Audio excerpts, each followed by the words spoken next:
Bueno, buenas tardes. Vamos a dar comienzo a esta segunda jornada de psicogerontología para la atención integral y centrada en la persona. Es continuidad de las excelentes conferencias que nos dieron ayer nuestras invitadas españolas, Pilar Rodríguez Rodríguez y Clarisa Ramos Feijó, que se encuentran aquí. Y la idea de hoy, la jornada se llama Buenas Prácticas y tiene que ver con algo muy interesante, que es, a partir de todos los disparadores que nos dieron ayer las conferencistas, ver cómo se está trabajando en nuestro medio, en qué medida en nuestras instituciones, en nuestros organismos públicos y privados, está por lo menos la decisión y el interés de llevar adelante este modelo, con todo lo que implica, con dificultades, con obstáculos, pero con muchas ganas de que esto que llamamos el nuevo paradigma en la atención de personas, sobre todo en situación de dependencia, se pueda concretar en nuestro medio. Y tiene que ver con el lanzamiento de una diplomatura en conjunto de la Universidad Maimónides con la Fundación Pilares de España, a la cual ellas representan, esta diplomatura para que se formen profesionales, que es uno de los ejes fundamentales para que este modelo se pueda llevar adelante. Que haya profesionales formados en este modelo, en estos criterios, en este enfoque que también conjuga la psicogerontología con el modelo de atención centrada en la persona. De todo eso estuvimos ya hablando ayer, así que hoy, sin perder más tiempo, vamos a dar continuidad y van a tener entonces distintos paneles, distintas mesas en las cuales representantes de distintas instituciones, como vieron en el programa, van a contar lo que están haciendo.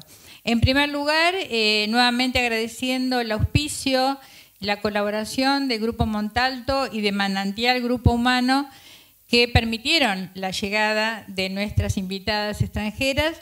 Entonces, la primera mesa está dedicada a ellos, a que expongan lo que están haciendo Grupo Montalto en primer lugar y luego Manantial Grupo Humano, y van a contar con los comentarios de nuestras dos invitadas para, bueno, compartir con nosotros cómo están viendo lo que estamos tratando de hacer en nuestro medio en este sentido.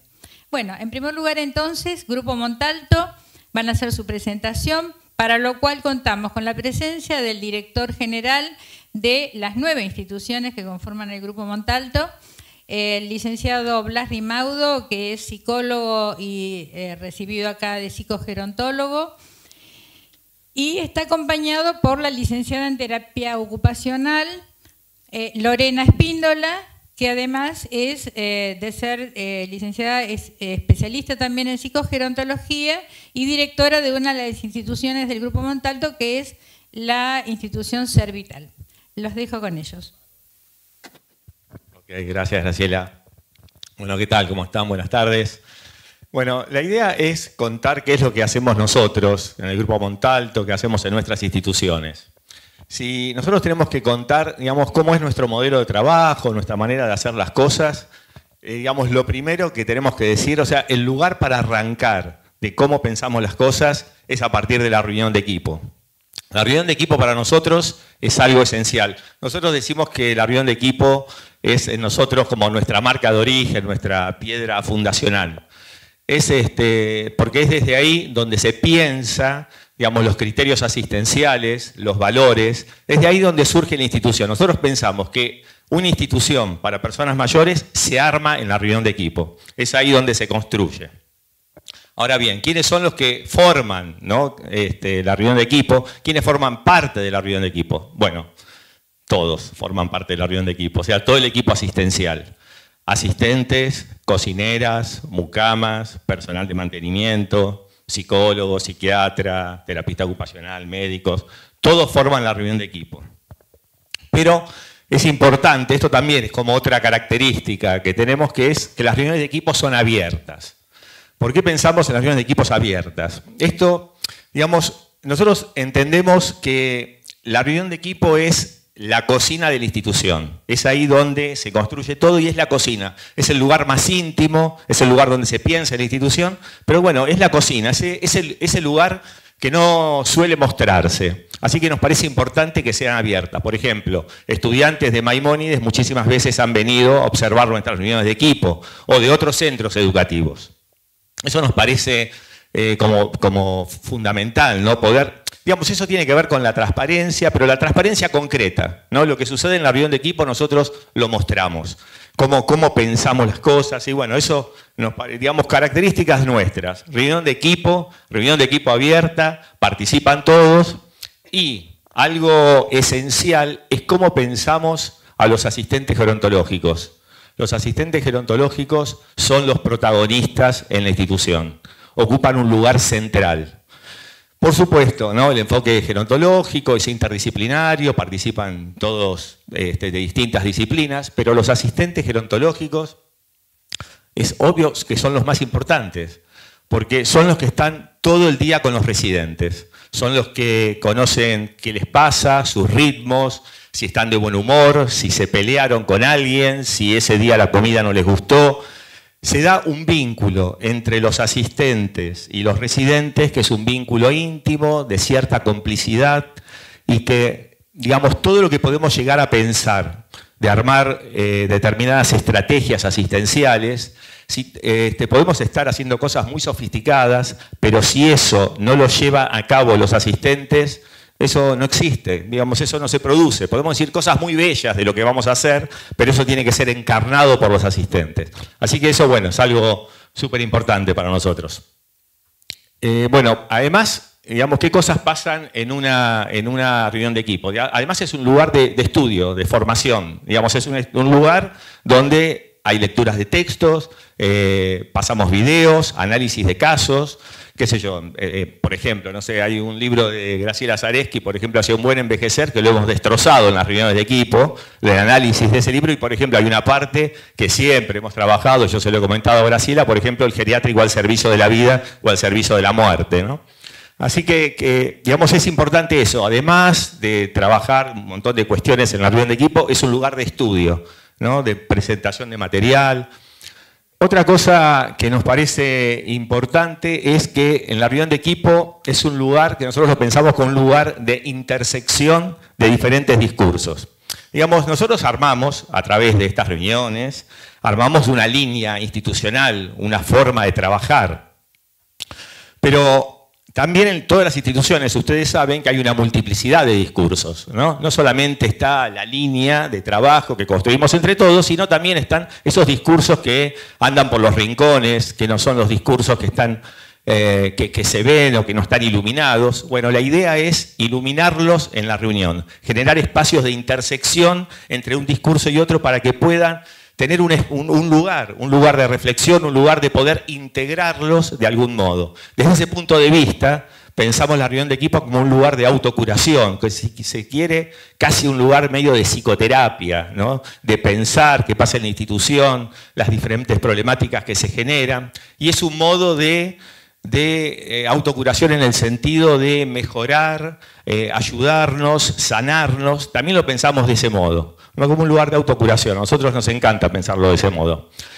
Y hay un criterio que nosotros utilizamos, un criterio de salud institucional, que es esto, ¿no? Que nos parece muy importante, lo hemos mencionado ya algunas veces, que en realidad se le atribuye esta definición a Ronald Lyne, pero en realidad no está en ningún libro de Ronald Lyne. Nosotros tuvimos la oportunidad de saberlo a través de él, ¿no?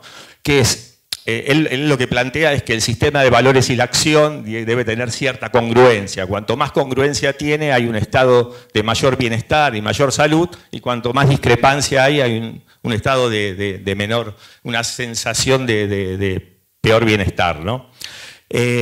¿Por qué tomamos esta idea? O sea, en las instituciones nos parece muy importante, es un criterio de salud muy importante, por lo menos uno de los criterios de salud es que lo que se dice que sucede en la institución, no que efectivamente suceda. Aquello que hacemos en la institución que sea lo mismo que decimos, ¿no? Eso nos parece muy, muy importante porque, bueno, no sé si compartirán conmigo, pero es una enfermedad bastante frecuente en el ámbito institucional, así que nos preocupa realmente.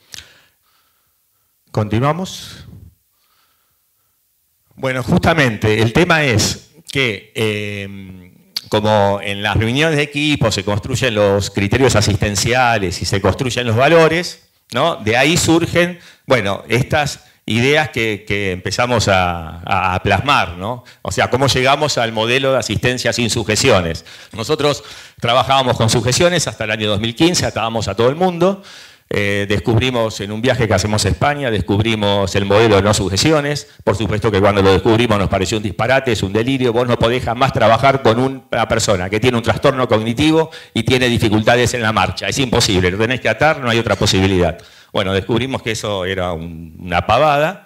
A partir de un caso, analizamos un caso donde a un residente lo atábamos como un matambre, porque, digamos, él tenía un Alzheimer y lo que él le pasaba es que, bueno, ya estaba en la última etapa de su enfermedad.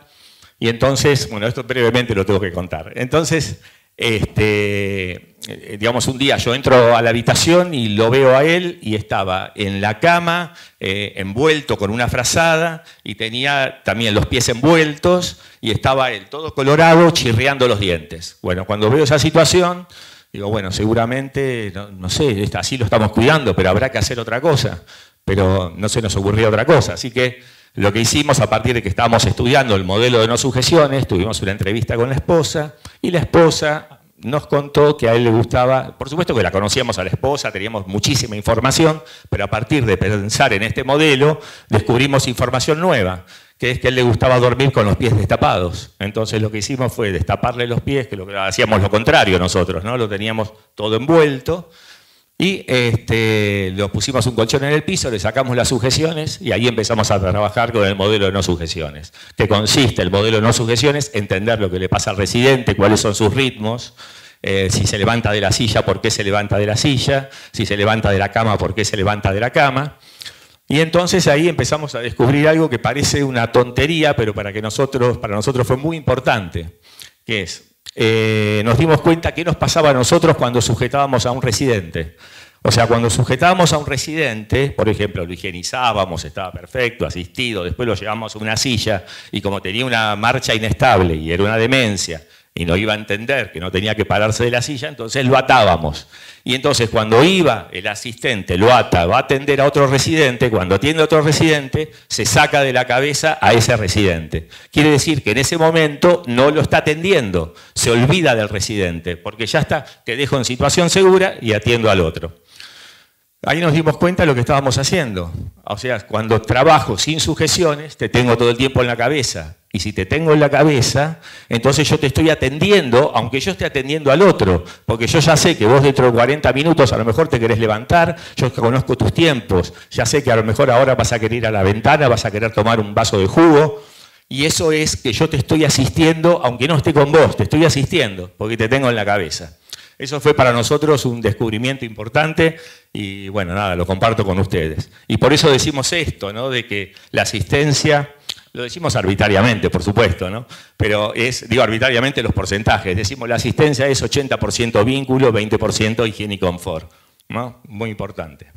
Y después pasamos bueno, justamente, como trabajamos con el modelo de no sujeciones, tuvimos que modificar el modelo de admisión. ¿Y cómo se hace la admisión, no? Por supuesto, conocer al residente, conocemos la familia, pero digamos, cuando ingresa, lo que hacemos es una reunión con todo el equipo asistencial acerca de las características que tiene ese residente, pero después hacemos un seguimiento, le ponemos un asistente a la mañana, un asistente a la tarde y un asistente a la noche, exclusivo para ese residente, para que descubra sus ritmos, sus gustos, para que conozca la institución, las instalaciones, conozca a los demás residentes, conozca la habitación, con quién va a dormir, y esto favorece la integración, el ingreso a la vida institucional y permite, por un lado, conocer los ritmos para poder trabajar sin sujeciones y, por otro lado, disminuir la posibilidad de la aparición de síntomas del SAC, del síndrome de adaptación al geriátrico.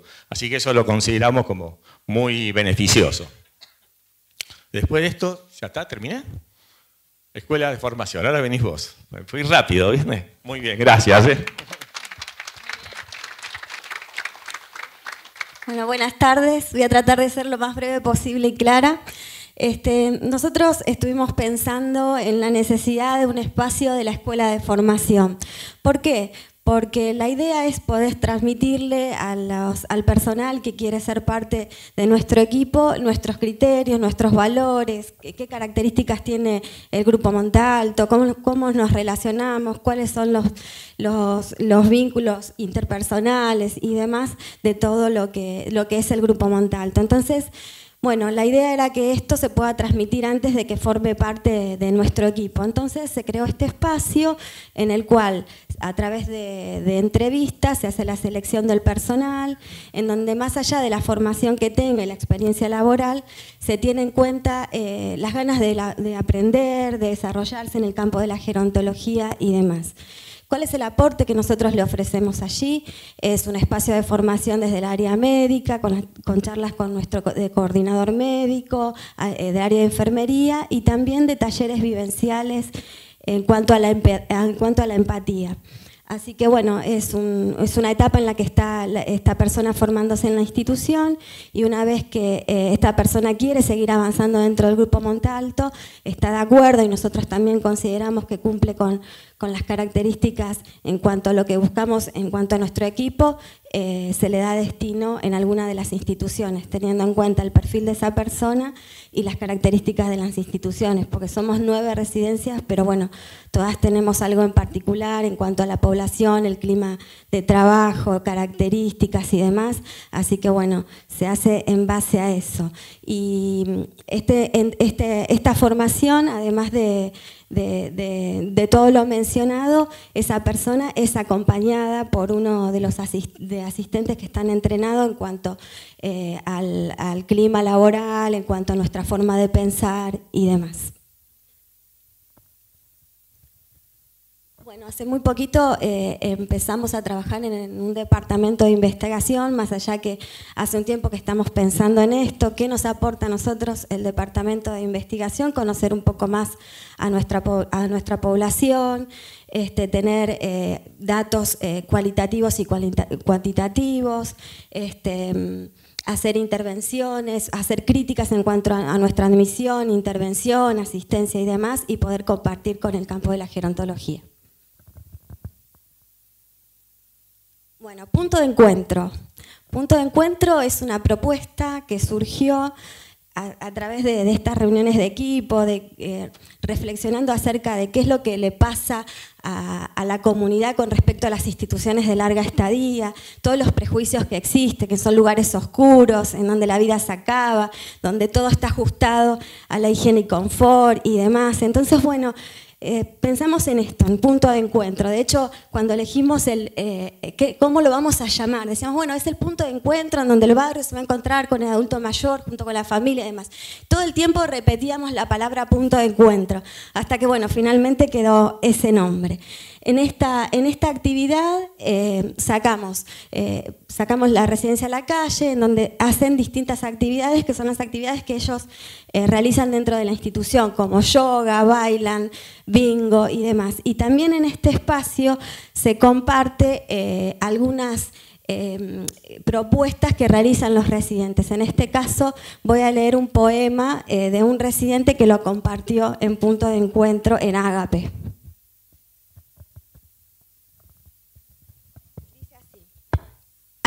Hay que inventar la vida, sí, hay que inventar la vida. Cuando todo es oscuro y nada tiene sentido, buscar el sol en las pupilas, en el arco iris en la tarde, hay que inventar la vida con un arco mágico de manos entrelazadas y danzar, buscando este espacio interior donde realmente somos y habitualmente no estamos. Cuidar aquel jardín olvidado que alguna vez fuimos. Que vuelvan los pájaros con el regalo de su canto y la tersura juvenil de los jazmines.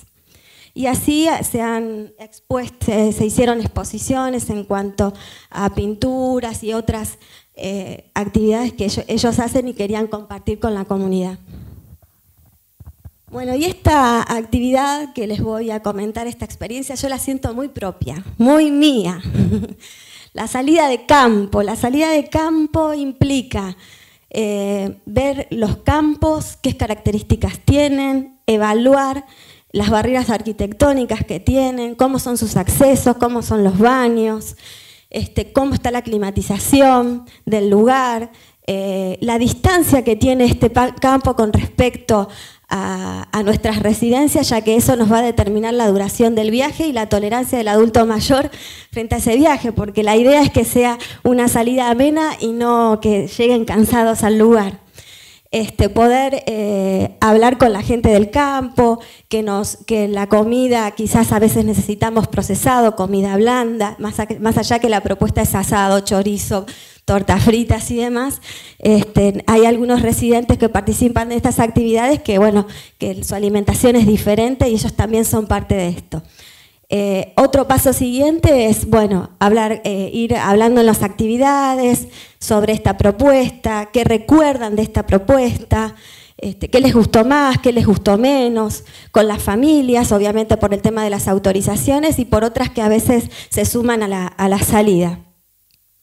Y bueno, ¿qué es lo que nosotros observamos en esta salida? Es el cambio de conducta de nuestros residentes con respecto a la institución. Están como más liberados, eligen, quiero más chorizo, quiero más ensalada, se los ve con otro ánimo. Hasta me arriesgaría a decir que son más independientes en las salidas que dentro de la institución. Así que bueno, eso estaría bueno poder reflexionarlo y a ver qué es lo que pasa, más allá de que a veces cuando nosotros salimos también nuestra actitud cambia, ¿no? Y bueno, esa es la experiencia que quería compartir con ustedes.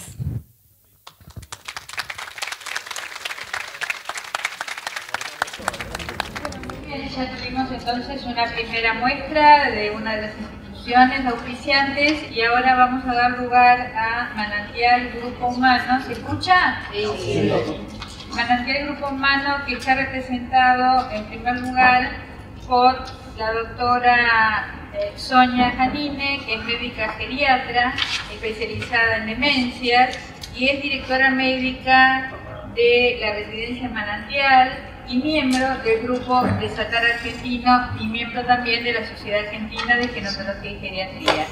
Y estará con ella Ezequiel Russo, que es counselor psicológico, especialista en psicogeriatría y neurorehabilitación cognitiva por parte de la Asociación Neuropsiquiátrica Argentina y docente del enfoque centrado en la persona e introducción al pensamiento de Carl Rogers. Además, counselor gerontológico en el edificio Manantial. Bueno, buenas tardes a todos. Muchas gracias por la invitación, Graciela. Un placer tenerlas a Pilar y a Clarisa entre nosotros y enseñándonos de todo esto que pretendemos hacer, pero que nos falta todavía mucho y hay mucho que aprender y que no es una tarea fácil. Implementar buenas prácticas en este modelo del que se habla tanto, pero se sabe, o por lo menos en nuestra comunidad se sabe tan poco, es todo un tema. Yo voy a hacer una pequeña introducción de lo que es Manantial Grupo Humano, de lo que son nuestras dos instituciones, y después Ezequiel va a hablar de todo lo que es... no, por ahí te voy diciendo y me pasas. Ezequiel va a hablar de lo que son las prácticas específicas en ambas instituciones. Manantial Grupo Humano tiene dos instituciones, el edificio Manantial, que nace hace 33 años aproximadamente, y nace como un edificio de departamentos de vivienda asistida para adultos mayores.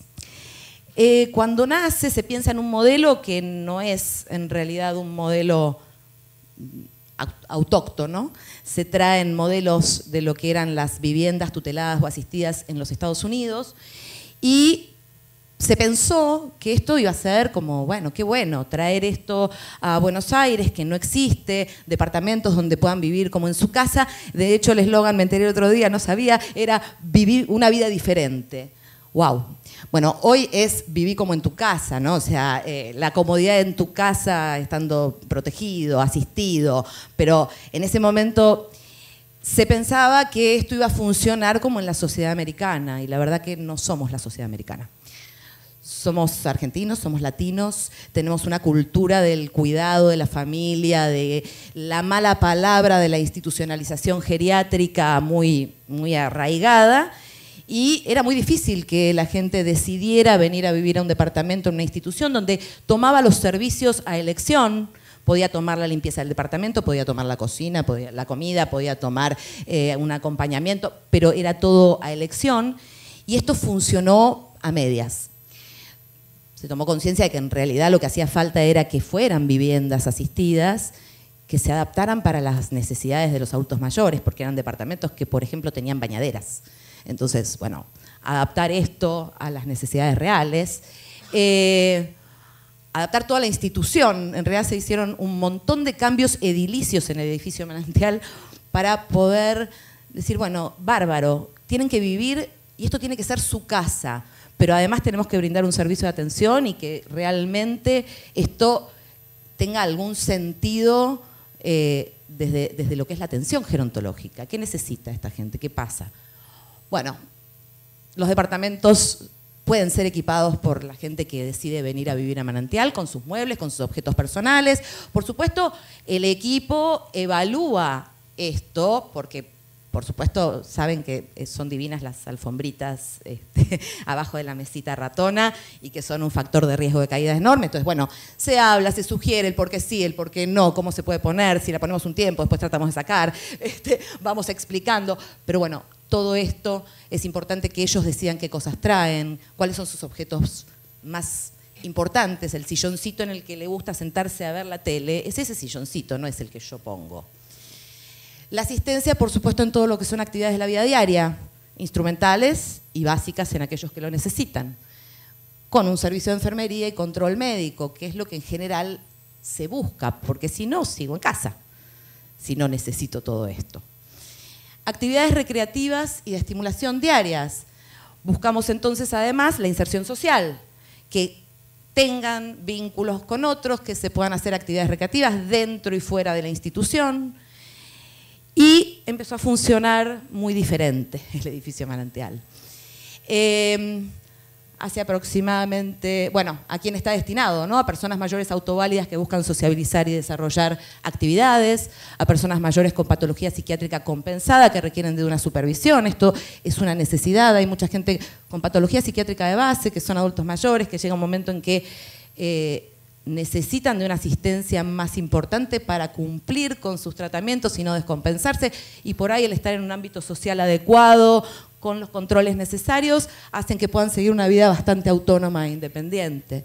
Personas mayores que por su patología de base requieren de asistencia en actividades de la vida diaria, y personas adultas mayores con requerimientos de asistencia y atención de enfermería por patología crónica severa o terminal. Ahí no pusimos la gente que viene por ahí transitoriamente. ¿Por qué? Porque tuvo una fractura de cadera y necesita rehabilitarse, vive sola y el objetivo es que se rehabilite y pueda volver a su casa. Y que en el mientras tanto tenga la actividad de rehabilitación física que necesita, pero que además tenga una oferta de otras actividades para sociabilizar, divertirse, estimularse y no estar solo haciendo gimnasia y poder volver después a su casa rehabilitado y si quiere con miras y ver que hay otras actividades que también le pueden interesar, que nunca se le habían ocurrido, que qué lindo es hacer teatro y nunca en la vida pensé que a mi edad podía ocurrírseme hacerlo. Pasamos al próximo. Hace aproximadamente 10 años, bueno, un poco más que se pensó, la verdad es que nuestros residentes en el edificio transitaban años viviendo ahí, muchos se iban deteriorando, en muchos empezaba a aparecer deterioro cognitivo o progresaba un deterioro cognitivo leve con el que habían ingresado y empezaban a suceder cosas que pasan en las casas de personas que transitan demencias. ¿Qué son estas cosas? Sí, quiere salir del departamento, quiere irse a su casa cuando está en su casa, deambulan permanentemente y tienen necesidades de atención y de estímulo totalmente diferentes. Empezó a pasar que también eran los que molestaban a los que se sentían mejor y entonces cuando iban a las actividades, sacame a este que me pregunta 20 veces o no, este grita. Entonces eran situaciones y resulta ser que las personas que necesitaban de un poco más de asistencia, de más estímulo, de un montón de mayor atención, terminaban siendo los que decíamos, bueno, a ver, ¿y a dónde los ponemos? Dejaban de ser la persona para ser alguien que molestaba a los demás, entonces resolver la necesidad del que podía decir su necesidad, y nos olvidamos que estas personas también tenían necesidades que no las estábamos cumpliendo. Y ahí surge la idea de ser una institución especializada. Viajamos, conocimos que en otros lugares del mundo existían unidades de demencia dentro de instituciones grandes o instituciones especializadas en demencia. Tomamos un modelo de Cleveland, Ohio, y se hizo la residencia Manantial. La residencia Manantial es especializada en pacientes con demencia. ¿Qué características tiene? Bueno, ediliciamente, o sea, al ser concebido desde su inicio como una institución pensada para personas que tienen este tipo de patología, la realidad es que toda la estructura es amigable y nos resultó muy fácil o mucho más fácil poner en práctica un montón de cosas que en otros lugares realmente, o sea, en el edificio, por más que yo hubiera querido trabajar sin sujeciones, a veces yo no podía decir, ay, bueno, se cayó por las escaleras porque bueno, sí, anda caminando y hay escaleras, Y si yo ponía una traba en la escalera, venían del gobierno de la ciudad y me decían, y si hay un incendio, se te quedan todos acá trabados. Y tenían razón. Entonces hay un montón de cosas que se pensaron desde lo edilicio que nos ayudaron a poder después trabajar de un determinado modo. Yo siempre digo que ponerse en el lugar del otro y pensar en cuál es la necesidad del otro implica que uno piense, si yo el día de mañana desarrollo tal o cual enfermedad, ¿cómo me gustaría a mí que me trataran? ¿Qué me gustaría? Yo siempre decía, ay, a mí de eso que me levanten a las 8 de la mañana, pues es la hora que hay que bañarse. ¿Por qué? Yo me levanté temprano toda mi vida. Cuando esté vieja voy a decidir que me levanto a las 11. Y me baño a la hora que se me ocurre. Y si quiero quedarme tirada en la cama leyendo un libro, me quedo tirada en la cama leyendo un libro. También sabíamos que en las personas con alteraciones cognitivas en general, es importante organizar esa rutina que a ellos se les desorganizó. Entonces dijimos, bueno, a ver, esto es un contrasentido, pero busquemos cuál es la rutina mejor para cada uno. Entonces no hay un horario de baño general. Bañamos a unos a la mañana, a otros a la tarde, a otros a la noche. Hoy se baña a la mañana, hoy no quiero. No se insiste, él no está proscripto. Hay actividades de estimulación cognitiva y física diaria. Todos los días ellos tienen una oferta de actividades, tanto a la mañana como a la tarde, que hacen que los pacientes estén activos. ¿Esto significa todos van a todas las actividades? No. Algunos sí, otros no. Depende, hoy sí, mañana no. Esta me gusta, no, me quedo de afuera, escucho y participo desde afuera. Bueno, lo que cada uno vea que necesita será lo que se hará. Después los vamos tratando de seducir, por supuesto, porque sabemos que es importante el estímulo y sabemos que está bueno que tengan este tipo de actividades. Pero entonces es una tarea de ver por dónde, cómo, qué cosas son las que más lo atraen para poder invitarlo a que participe de tal o cual actividad. Todos los residentes están divididos en grupos de actividad según su nivel cognitivo. ¿Por qué? Porque esto ayuda a que no se frustren cuando uno hace una actividad a la que no pueden llegar a interpretar o a poder realizar, y eso frustra. Entonces después, obviamente, si yo voy a un lugar donde no puedo hacer la mitad de las cosas, no quiero ir más. Habitaciones con adaptación, bueno, arquitectónicamente diseñado es lo que ya les conté. Las habitaciones todas tienen adaptaciones especiales. La vitrina en la puerta de las habitaciones, con los objetos que ellos y sus familias decidieron traer y que son significativos para ellos. Entonces siempre dicen, hay fotos. Fotos, sí, fotos. Una vez uno trajo una colección de soldaditos de plomo. Eran los soldaditos de plomo de toda su vida, que los tenía desde chico y en su casa los tenía expuestos. Y su mujer me dijo, no, esto es lo sí. Y sí, y para él, y él mostraba los soldaditos de plomo y les contaba a sus amigos que esos eran sus soldaditos. Y esto era un lugar de sociabilización, la vitrina, porque se contaban lo que tenían ahí puesto en la vitrina. Placares adaptados, baños adaptados. Todo el trabajo que hacemos está basado en los valores. Los valores se trabajaron y no son palabras sueltas, sino que todo el equipo de Manantial, de ambos manantiales, acá están los valores de las dos instituciones, y cuando nos encontramos con lo que habíamos hablado unos en una institución y otros en la otra, llegábamos a que las palabras que aparecían eran las mismas. Y cada una las desmenuzamos y dijimos, ¿qué es para nosotros profesionalismo? ¿Qué es para nosotros confiabilidad, cordialidad, cooperación, el respeto por la singularidad, garantizar la dignidad, innovación, pensar en voz alta? Esto salió en ambas instituciones, es muy gracioso porque somos todos medio locos, hablamos y todos opinamos y hacemos tormenta de ideas. Y ¿la escucha activa a quién? A las personas que viven en las instituciones en las que nosotros trabajamos, porque nosotros trabajamos para ellos.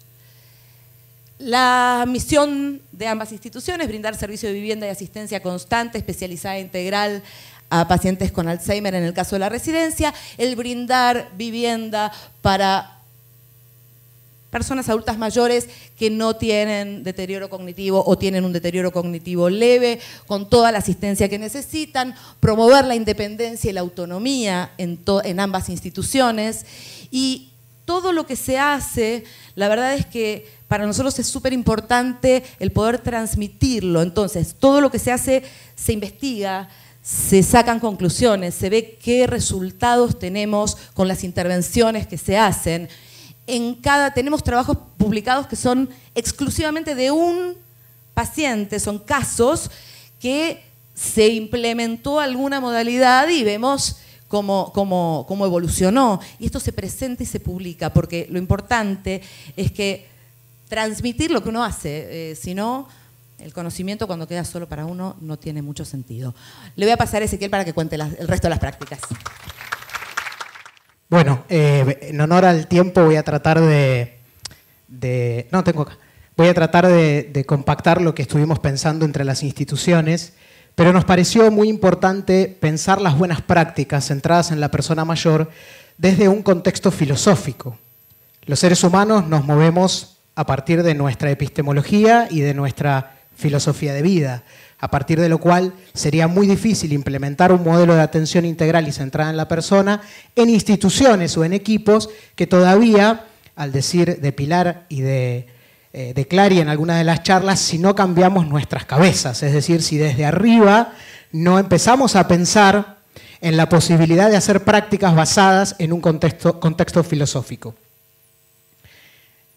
Lo primero que para nosotros es sumamente importante, revisando la literatura del modelo de atención integral y centrado en la persona, es que excepto algunos autores como Pilar, Teresa, Clarisa, etcétera, José Bermejo, hay pocas personas que se remiten a este autor, del cual tengo el privilegio de ser docente hace muchos años, y que cuando lo empecé a leer por primera vez y tuve mi interés por la gerontología, yo decía, ¿cómo no hay un modelo que pueda poner en la praxis cotidiana aquellos aspectos filosóficos que este autor, de alguna manera como reaccionario al psicoanálisis y al conductismo, de alguna manera puso en términos de pensamiento? Entonces, seguramente conocemos algo de él, pero sí me parece importante ver cómo estos conceptos teóricos se desarrollan en la práctica diaria o intentamos desarrollar en la práctica diaria desde Manantial Grupo Humano. Rogers tiene tres grandes momentos en su desarrollo de pensamiento. Primero, la terapia no directiva. Muchas personas que no conocen la evolución del pensamiento se quedan aquí, con lo cual prácticamente no hay posibilidad de praxis terapéutica, porque la postura de Rogers era que allí, tomando ideas de Otto Rank, era quedarse como un espejo sonoro. Luego pasa por la idea de psicoterapia centrada en el cliente, con gran importancia a la estructura de la relación, y finalmente su último periodo en la década del 80, teniendo él muere con 85 años, pero siendo él un adulto mayor, ya habla de enfoque centrado en la persona, porque dice que su propuesta era que todo aquello que pensó para las relaciones, la relación terapéutica, trasladarlo a todas las relaciones humanas. O la idea de acercamiento personalizado. Estoy tratando de ir rápido para poder ir a las prácticas. Otro concepto fundamental que nosotros necesitamos apoyarnos a la hora de realizar buenas prácticas es lo que él reconoce como tendencia actualizante. Y él dice que en todo organismo vivo hay una fuerza interior que tiene como objetivo la mejora, la reproducción y la evolución de ese organismo. Concepto clave para el respeto de la autonomía es el criterio de no directividad, la idea central del pensamiento de Rogers, teniendo en cuenta la no directividad no como ausencia de dirección en el proceso, sino como la carencia de juicios de valor, es decir, que no existan los rótulos hacia esa persona que nosotros estamos acompañando.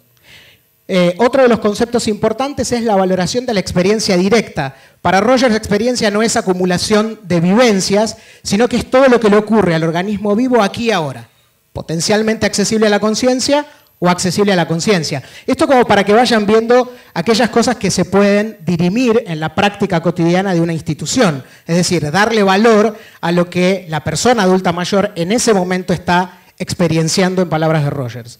Y finalmente la actitud terapéutica, es decir, este marco actitudinal que es de congruencia, que tiene dos movimientos, por un lado lo que es la autenticidad, que es yo ser consciente de lo que me pasa, y por otro lado la transparencia, es decir, comunicar esto, la aceptación o un concepto más moderno que es el de validación de experiencia y la empatía. Bueno, ¿qué hicimos en Manantial Grupo Humano? Nos juntamos y dijimos, de acuerdo a esto que estuvimos pensando desde el punto de vista filosófico, ¿qué diagnóstico hacemos de nosotros? ¿Cómo nos miramos a nosotros mismos a la hora de pensar prácticas centradas en la persona?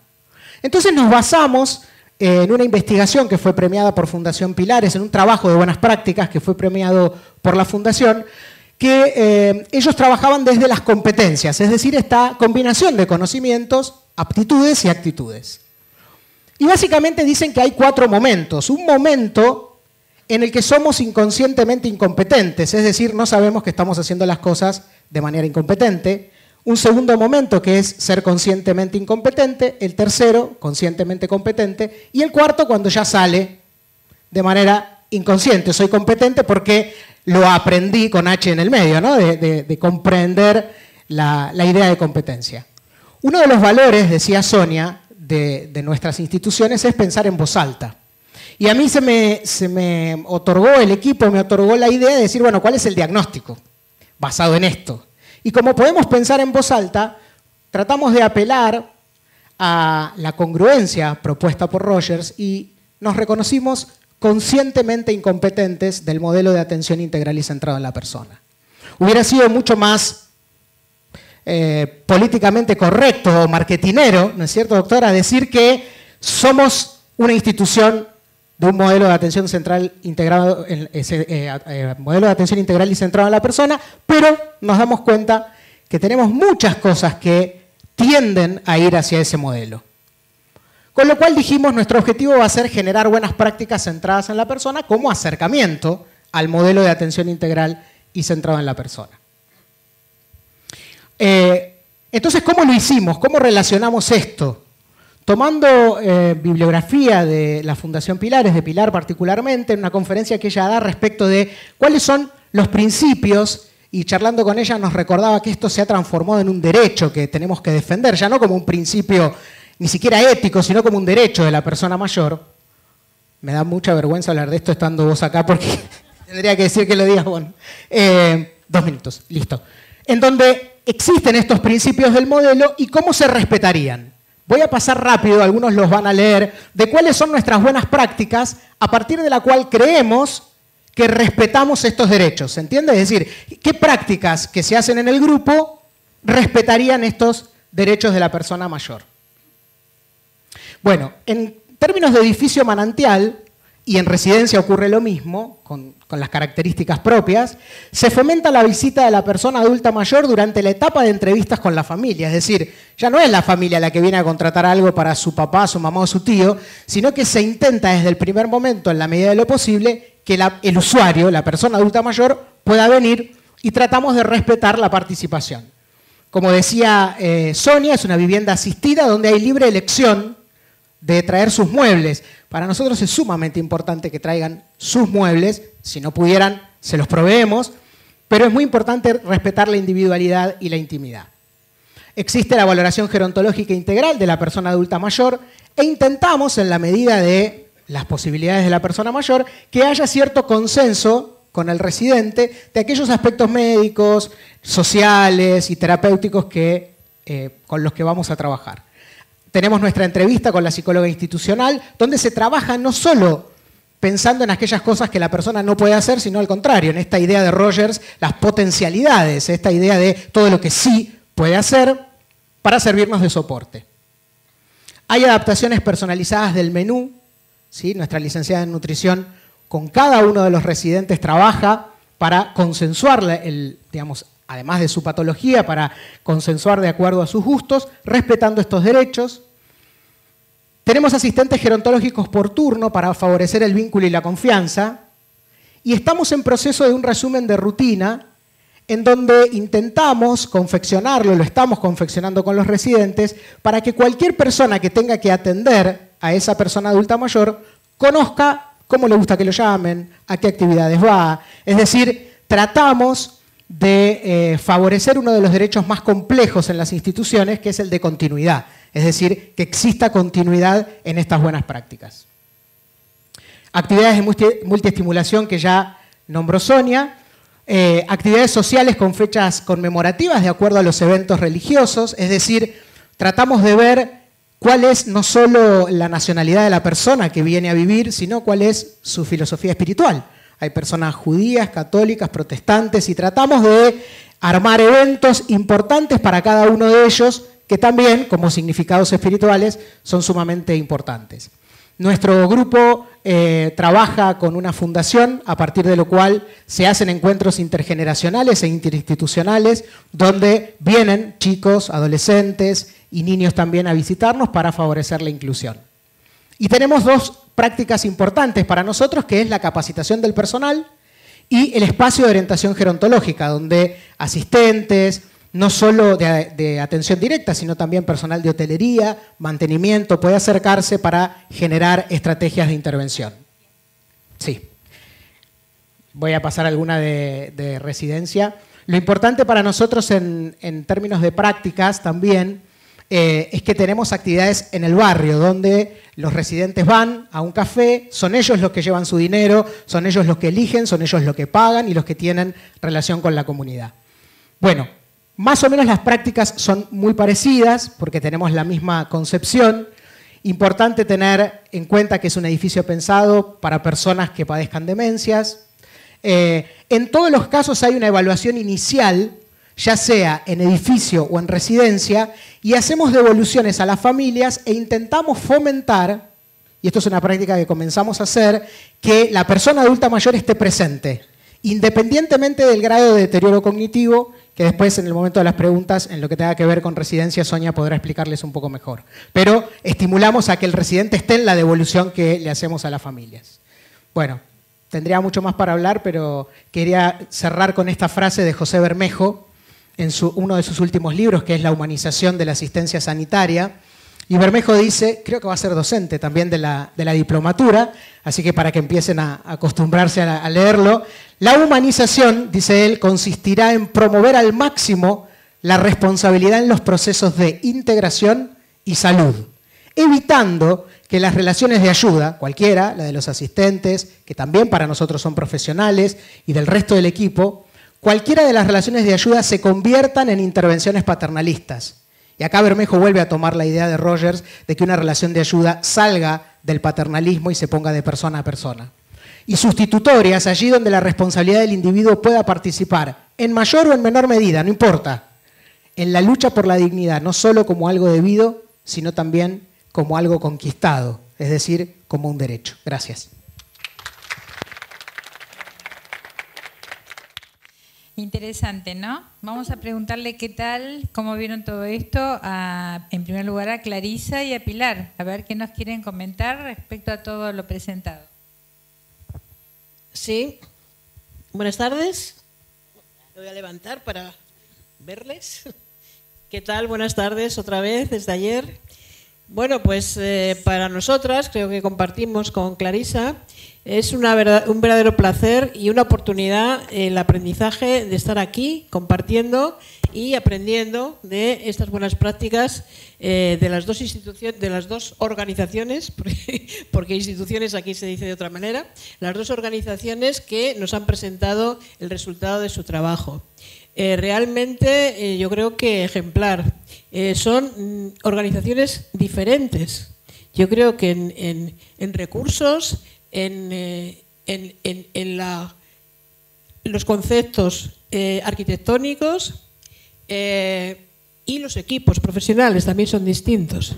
Pero yo creo que en ambos prevalece la idea de co-crear con el equipo, darle valor al equipo humano, ¿sí?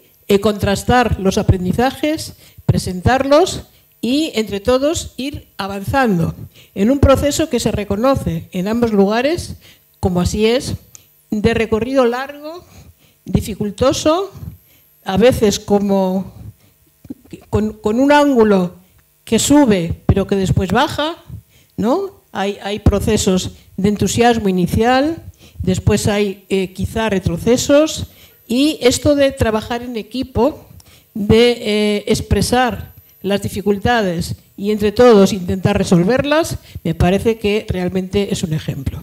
El que lo hagan basándose en evidencia, en compartir lecturas, en debatir si esto nos sirve a nosotros o no nos sirve. Si fuimos a Ohio y trajimos un modelo arquitectónico maravilloso, pero en qué medida eso nos está sirviendo o está favoreciendo aplicar el modelo de atención integral y centrada a la persona. Que en el otro grupo humano de Montalto, que tienen menos profesionales de equipo técnico, pero un gran equipo de asistentes, que tienen gran protagonismo y que se les da ese protagonismo en todas las reuniones de equipo. Y entonces, en ese sentido, a mí me parece que es un gran valor, porque realmente, y desde el modelo, se reconoce que quien tiene el conocimiento de la persona día a día, momento a momento, es quien está con esa persona desde que se levanta hasta que se acuesta. Generar vínculo requiere que haya continuidad en la relación.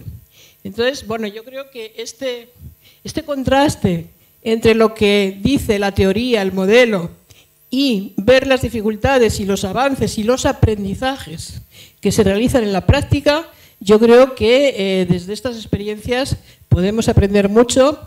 Quiero felicitar de verdad a los equipos de ambas organizaciones. Realmente para nosotras es extraordinariamente positivo el aprendizaje que estamos teniendo y bueno, que yo creo que construimos de muchas maneras entre todos el modelo, ¿no? Podemos seguir aportando. Yo sí que vuelvo a repetir, tanto de las buenas prácticas que se han presentado ahora como de la que estoy segura se van a presentar esta tarde y van a ser interesantes, que las hagan llegar a nuestra red de buenas prácticas, porque realmente es abrirse a que más gente conozca ese esfuerzo que se está haciendo por trabajar en esa línea y el aprendizaje obtenido. Además, tenemos premios y quizá, quién sabe, ¿no? Bueno, pues en este sentido, y luego también este esfuerzo que se hace desde ambas organizaciones por la formación y la investigación, que es básico. Esto es un proceso de formación permanente, ¿sí? Permanente, largo, que vamos aprendiendo, porque es un modelo en construcción, no es un modelo acabado. En algunos lugares nos dicen, a ver, como dame la receta, ¿no? Que quiero implantar esto pronto. No, vamos a caminar juntos, ¿no? Vamos, indudablemente, que tiene una metodología, que tiene unas técnicas, que tiene unos elementos fundamentales, pero vamos a caminar juntos. Y caminamos juntos cuando nos formamos permanentemente, cuando documentamos lo que hacemos, cuando lo escribimos, cuando lo socializamos. Así aprendemos.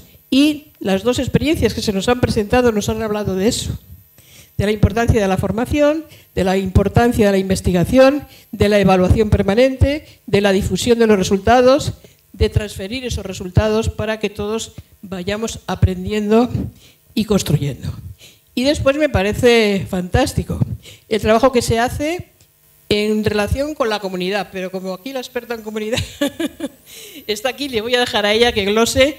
Me ha gustado mucho que ambos habéis dicho la transformación en los profesionales que se produce cuando se ven las reacciones de las personas cuando salen a la calle, que es como, oh, pero mira, ahora resulta que empieza a exigir, empieza a pedir, que paga con su dinero, ¿no? Y es como que que aparecen, afloran las capacidades de las personas que estaban ahí en la institución, como no, un poco, bueno, pues que no las veíamos bien claramente. Así que enhorabuena, de verdad, y bueno, podemos seguir charlando a lo mejor a lo largo de la tarde. Sí, yo creo que, vamos, coincido porque además hemos estado hablando de esto con Pilar en los poquitos ratitos que nos han quedado, porque nos tienen aquí, vamos, que no paramos. Realmente lo que hemos comentado es que yo no sé si os dais idea de lo valioso que es el hecho de que existan estas experiencias, ¿sí? Lo digo para Fernando Shalom, lo digo para Blas, que no lo... Ahí estás, te me has ido. Porque realmente esto demuestra que es posible, que se puede hacer, que es un cambio que está en marcha. Y esto es fundamental. O sea, la constatación a través de experiencias concretas de que paso a paso se puede ir subiendo una montaña y se pueden ir cambiando las cosas. Son dos grupos, y lo comentamos con Pilar, esta mañana además en el desayuno lo decíamos, diferentes en cuanto a lo que decíamos ayer del texto y del contexto, ¿sí? Incluso dentro del grupo Montalto, porque claro, esto que os digo que nos han tenido aquí, no vayáis a creer que nosotros estamos hablando de lo que hemos visto aquí, que hemos estado en los dos sitios, en residencias de los dos grupos, en el edificio, y hemos podido constatar que son dos realidades de texto y contexto diferentes en cuanto a la población que está residiendo, que está llegando, pero nos están demostrando los dos una actitud. La actitud implica el cambio de mentalidad. Y un cambio de mentalidad que para mí es valiosísimo esto, porque no hay un contexto de administración, no hay un contexto político de apoyo a ese cambio, ¿sí? Por lo menos en el sentido que nosotros lo estamos encontrando en España. Hoy comentábamos que, bueno, que ya en los pliegos que se están presentando, por ejemplo, de residencias o de servicios de atención domiciliaria, en España ya se pide, tiene que aplicarse el modelo de atención integral centrado en la persona. Vamos a ver, que todavía no lo tiene muy claro tampoco la administración, no os vayáis a creer que aquí todos los políticos han hecho el curso que empezamos aquí, ¿eh? Falta les haría a muchos. Pero hay realmente un cambio de chip, esto está sonando. El tema es que no nos quedemos en el cambio estético y que pasemos a la transformación ética, ¿sí? Transformación ética que implica cambio en los profesionales, cambios en todos los equipos, pero cambio también en la cultura de la sociedad. Y ese cambio tiene que ver con la salida a la comunidad. Tiene que ver con que si la gente no pasa por la puerta de Ágape y dice, uy, ese es el lugar donde llegas a morir, ¿sí? O no pasa por edificio Manantial y dice, uy, allí es donde meten a los viejos cuando ya no saben qué hacer con ellos, porque esas personas que viven allí salen y forman parte de la vida de la comunidad, las cosas se empiezan a normalizar. Mirad, nosotros a nivel de muchas cosas aprendemos muchísimo del mundo de la discapacidad, muchísimo. En España la transformación del ámbito de la discapacidad, sobre todo de la discapacidad intelectual, es impresionante.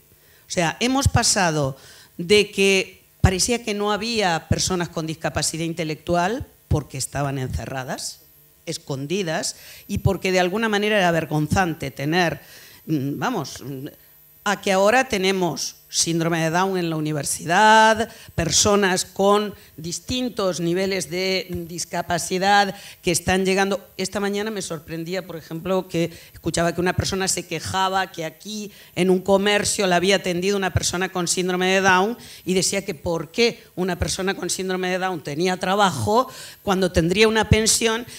Y la verdad que me retrotrajo, dije, madre mía, esto es alucinante, ¿no? Y en el ámbito de la discapacidad intelectual, el haber permitido esa visibilidad del colectivo le ha reafirmado su dignidad. Yo creo que el mismo proceso es el que tenemos que generar en el campo de las personas adultas mayores. con dependencia, claro, que se vean dentro de la comunidad y que se vean las cosas que realmente pueden hacerse y que forman parte de la comunidad. A mí la experiencia esta de Montalto del campo, además de que estéticamente yo creo que ese color verde del campo, yo que vengo de Alicante, que es el Caribe español, pero que es bastante seco, Graciela lo conoce bien, claro, me traía como esa paz, ¿no? El ver que la gente realmente no está encerrada. Aunque la jaula sea de oro, el encierro es encierro, ¿sí? Y es vulneración de la dignidad. Entonces, es muy importante lo que están haciendo estas dos entidades y yo creo muchísimo en el efecto contagio. Hoy le decíamos a Blas bromeando porque nos encantan los árboles, ¿no? Y realmente Buenos Aires es fabulosa en muchas cosas y mucho más en los árboles. Y Blas decía, es que esto es la pampa húmeda, aquí echas algo y crece. Y yo digo, Blas, estáis echando semillas del modelo de atención integral y centrado en la persona. Así que haceros cargo que en muy poco tiempo vais a tener grandes árboles de este modelo. Y espero que sea así. Enhorabuena, no tengo otra cosa que deciros. Gracias.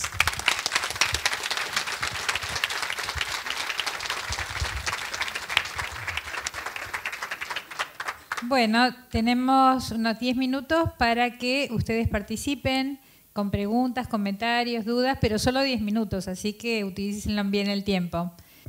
Hola, mi nombre es Laura y me genera como la incógnita de cómo se hace para respetar lo que se hablaba de tiempos de cada uno, de horarios, de a qué hora me quiero levantar o a qué hora quiero desayunar, por ejemplo, y al igual que el tema de sujeción, me imagino la necesidad de como de muchas personas trabajando para que esto se pueda concretar. Esa es la parte que no puedo visualizar de cuánta gente tiene que estar trabajando en una institución, no digo en una casa, sino en los lugares que estamos hablando. Bien. Ahora. ¿Quién quiere contestar? Hola.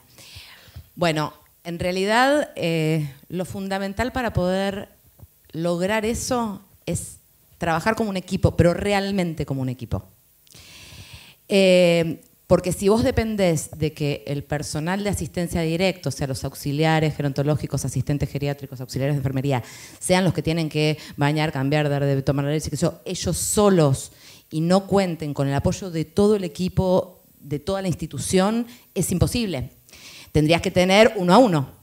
Y eso no lo tiene ninguna institución. Nosotros tenemos un buen ratio de personal de asistencia directa residentes, y tenemos todos pacientes con demencia y no usamos ningún tipo de sujeciones, pero la realidad es que si alguien se despertó más tarde y la asistente tiene que bajar a algunos residentes de esa planta a una actividad en otro lado, subo yo, sube Romina, o sea, todo el equipo, las terapistas ocupacionales están todo el tiempo en los momentos de las comidas, en el piso, trabajando con los auxiliares, viendo las necesidades, adaptando, viendo si por ahí es más fácil poner un borde, o sea, es la única forma en que lo podés hacer. No necesitas más ratio por ahí. Si pensás solo en la gente de asistencia directa, no lo vas a lograr. Y incluso pensaba en la cocina, ¿no? ¿Cómo hace una cocina para organizarse si uno viene a las 10 y quiere desayunar y otro viene a las 8? Bueno, nosotros en realidad, como las unidades, en la residencia, por ejemplo, las unidades son por piso y el desayuno, las mismas enfermeras o asistentes del piso son las que les preparan ahí y se los dan. Entonces, de la cocina sí dependés al momento del almuerzo y de la cena. Que eso por ahí está un poquito más estructurado, ¿no? Y si no quiso comer en ese momento y come media hora más tarde, la comida la calientan en el piso. O sea, la estructura, esto que yo decía de la estructura edilicia amigable, fue importantísimo para no tener sujeciones, para poder manejar todas estas situaciones de otro modo. Si no, la verdad que es difícil. Sí. No, para contestar eso del tema de las sujeciones, ¿cómo hacemos? ¿No? ¿Cómo trabajamos? A ver, lo que te parece esto de que es imposible cómo se hace con la gente y sin sujeciones, es lo que nos parecía a nosotros en el 2015, teníamos a todos. Disculpame, pero pensando en la cantidad de gente... Ahora te digo, tenemos la misma cantidad de gente, ¿sí? Nosotros trabajamos 8 residentes, lo atiende un asistente. Esa es nuestra ratio. Ustedes saben, ¿no?, que la ley acá en Argentina es 1 cada 24, ¿no? Y la verdad que no hay dificultad, porque una vez que vos entendés los ritmos, y es increíble, digamos, cuando nosotros empezamos a trabajar sin sujeciones, hay un montón de sujeciones que las sacamos rápidamente. El modelo de no sujeciones es que vos las tenés que sacar más o menos en 2 años, digamos, una institución de 50 residentes, supónete. Y hay muchas que las sacamos rápidamente porque estaban mal puestas, sencillamente eran innecesarias. Después otras es, por supuesto, con mucho más trabajo, pero una vez que entendés por qué se levanta de la silla, y por ejemplo, se levanta de la silla porque está podrido estar en la silla, ya está, ¿no? Y es increíble porque además nosotros, bueno, yo soy psicólogo, tenemos formación humanista, y hoy nos parece un disparate que hayamos trabajado con sujeciones. Un disparate, digamos, increíble, que lo que decíamos es, bueno, tiene demencia, no entiende, y entonces se va a parar, y yo para protegerte, para cuidarte, te ato. Bueno, hoy ninguno tiene sujeción, es una locura, y es bastante más sencillo de lo que en principio parece. Insisto, nos pareció una locura cuando conocimos el modelo, ¿no? Sí, sería acabar de completar un poco la pregunta que has realizado. Yo también pienso que parte para lograr todos esos objetivos es tratar de respetar las capacidades que aún conserva la persona, no hacerla dependiente o más dependiente de lo que es. Eso implica también respetar sus tiempos. O simplemente, si una persona necesita un poco más de tiempo para vestirse, respetar ese tiempo. Si necesita un poco más de tiempo para desayunar, respetar ese tiempo. O, en otros casos, simplemente hacer un apoyo puntual. Una persona es capaz de vestirse, pero a lo mejor no es capaz de decidir la vestimenta apropiada al clima que está viendo en el exterior, ¿no? Pues apoyar simplemente en la toma de decisión de esa vestimenta, pero a partir de ahí dejarla que lo haga por sus propios medios. Tengo una pregunta para las personas que se ocupan del cuidado de los otros. ¿Cómo hacen para resolver los conflictos que esto genera entre diversas especialidades? Después viene otra pregunta, si me permite. Sí, claro, es practicar la interdisciplinariedad, incluyendo en la interdisciplinariedad también a los asistentes gerontológicos. O sea, las reuniones de equipo, concebidas como... Es que nos causó mucha impresión que en algún lugar nos dijeron que los asistentes gerontológicos no son profesionales. Claro, y resulta que el asistente gerontológico es el centro del modelo de atención, como lo es la familia cuando está en el domicilio, ¿no? Y tiene que tener formación y tiene que tener apoyo de todo el equipo, pero todos como uno, ¿no? Esto de romper la dinámica jerárquica entre el que sabe más y el que sabe menos, que sería el asistente gerontológico, y el que no sabe nada, que es la persona que necesita los apoyos porque siempre está a merced de lo que digan los que saben. Y de esto se trata el modelo, es romper esta manera de entender la atención y de entender los cuidados. Que todos tenemos que aportar, cada uno desde su conocimiento y cada uno desde su capacidad crítica y de humildad, para reconocer que estamos en un proceso de aprendizaje permanente y que podemos analizar lo que podemos hacer mejor. No tanto lo que hacemos mal, porque tampoco se trata de flagelarnos y decir que mal lo hacemos, tal. No, es que venimos de un modelo diferente. Estamos transitando hacia otro modelo y nuestro aprendizaje empezó ahí, en la atención asistencial jerárquica. Sí, que todos venimos de ahí. Y claro, transitar ese camino es difícil. Y es importante, que ya quiero aprovechar que estoy en el uso de la palabra, hablar de la capacidad de escuchar a la persona. Y se ha hablado de la silla. Alguien habló de la silla, ¿verdad? Sí. Bueno, pues me viene a la cabeza una cosa que decía Ramón y Cajal, que es un médico y un intelectual de altura español, que vivió muchos años, y cuando llegó a sobrepasar los 80 años, le preguntaron qué era lo que más importancia daba él a toda su experiencia de la relación de ayuda, de cuidados, terapéutica, y decía, yo lo resumiría con una palabra: la silla. La silla. ¿Y esto de la silla qué es? Pues la silla de ponerme al lado de la persona y saber escucharla. Esa es la clave. Y esa es la clave del modelo de atención integral y centrada en la persona. Poner las condiciones para que podamos caminar en ese tránsito del modelo, un modelo muy asistencialista, hacia otro centrado en la persona, donde la persona tiene que estar en el centro de verdad. No solamente decirlo, sino hemos visto que se ha dicho, lo habéis dicho vosotros, ahora estamos con que la persona participe. Por supuesto en la historia de vida, por supuesto también en su plan de atención y de apoyo a su proyecto de vida. Si no está la persona no hemos entendido nada. Costos y financiación. Sí, depende. Hemos hablado que hemos conocido dos organizaciones diferentes, también en recursos, y cada uno desde sus posibilidades y de su contexto y de sus recursos puede caminar hacia el modelo, ¿sí? Es evidente que con una situación muy carencial, donde tienes una ratio de 1/20, eso realmente va a ser realmente difícil. Pero sí que es posible con formación que los profesionales empiecen a cambiar la mirada.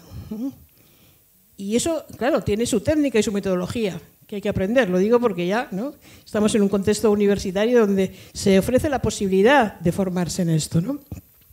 Y luego hasta donde quieras llegar. Por supuesto, tener un edificio como tiene Manantial, ya quisieran muchos, es una maravilla, ¿no? Pero no hay que tampoco decir, ay, nosotros no podremos nunca llegar a tener esa residencia, ¿no? Que es totalmente con unidades de convivencia, con jardín terapéutico, todo eso que también habéis acertado a crear y que se podrá utilizar y potenciar todavía más de lo que lo hacéis. Pero eso no quiere decir que una institución con habitaciones compartidas, con 3, con 4, con pocos profesionales, no pueda avanzar, porque cuidar a una persona, ayudarle a cómo bañarse, a cómo vestirse, respetarle sus gustos, respetar su intimidad, su identidad. Todo eso no cuesta dinero, cuesta el aprendizaje, el aprender la técnica de cómo hacerlo. Bueno, buenas tardes. Nuevamente el licenciado Villegas. Yo quería preguntarle a las dos instituciones cómo sortean con los horarios, que me parece una idea brutal y genial, pero cómo sortean las auditorías, por ejemplo. ¿Son auditados por gobierno de la Ciudad de Buenos Aires? ¿Están en el ámbito de capital, en provincia? Sí, por supuesto. Todas las instituciones del ámbito de capital sorteamos inspecciones regulares y tenemos que cumplir con todas las indicaciones de la ley. Sí. No sé, no entendí. Al momento de los horarios, por ejemplo, si un residente se quiere levantar a las 11 de la mañana y yo respeto su individualidad para que desayune en ese horario, sí. Y ustedes tienen una auditoría, el paciente es incontinente y hay que cambiarlo.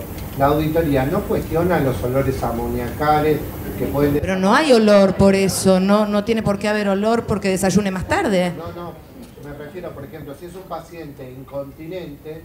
Sí, como la mayoría de los que tenemos, sí. Y lo estamos dejando, perdón, gracias. Y lo estamos dejando en su habitación, respetando esta individualidad que está genial, ¿sí? Por lo general los abuelos, lamentablemente, esto es lamentable, lo nos pasa en muchas instituciones, formamos un horario para que no lleguen a percibirse olores desagradables. No, a ver, ¿sí? a las personas se las asiste aunque no quieran desayunar en ese momento, okay. La asistencia en lo que es higiene. Es más, muchas veces el baño, no, ahora no me quiero bañar, bueno, se hace una higiene menor, se cambian pañales y va a la actividad y después a la tarde se intenta el baño. Pero ¿y si hoy no se bañó? O sea, bueno, hoy no se bañó. Por supuesto, higiene menor sí, cambio de pañales sí. Hay cosas que, claro, no es que hay olor y se le respeta su voluntad. Me parece que va por caminos diferentes. Perfecto, muchas gracias. Bueno, terminamos entonces bastante puntual con esta presentación de esta mesa. Simplemente quiero agregar que un comentario respecto a la interdisciplina, que como acá se planteó, la horizontalidad de los vínculos entre profesionales es una condición para que haya interdisciplina, que no haya jerarquías, que no haya, como decía Pilar, pero además condiciones personales que vamos formando, actitudinales, en los profesionales, que tienen que ver con una palabra que mañana cuando presentemos el libro sobre la identidad flexible, vamos a volver a eso como eje central en nosotros como envejecientes, en las instituciones y en los profesionales, que es la humildad. Ser humildes en cuanto a cuál es nuestro límite, nuestro saber y nuestra posibilidad de intervención y dónde le tenemos que dar lugar al otro, para que complemente lo que yo no sé y no puedo. Y finalmente plantear que siempre vengo diciendo desde que empecé en esto que una cualidad de un buen envejecimiento lo defino siempre muy consistentemente o muy concisamente, quiero decir, como el logro de la continuidad de la propia identidad a través de los cambios que nos trae el paso del tiempo. Y siempre dije que las instituciones y la institucionalización puede ser un momento de quiebre de esa continuidad identitaria.